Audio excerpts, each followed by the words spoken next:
Hi everyone, I hope you are doing well. Today we will talk about how to fix or how to solve the problem of not opening on the application of UNO. You will go to settings. In this page, you will click on apps, default apps, app settings. Here in this page, you will search about the application of UNO and you will enter. Here in this page of app info, you will go to first stop and you will click OK. Here you will enter to the window of storage. Then we click on clear cache. Here we go to Play Store and then you will update your app.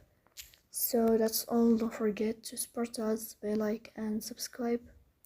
See you next time and thank you for your watching and your attention.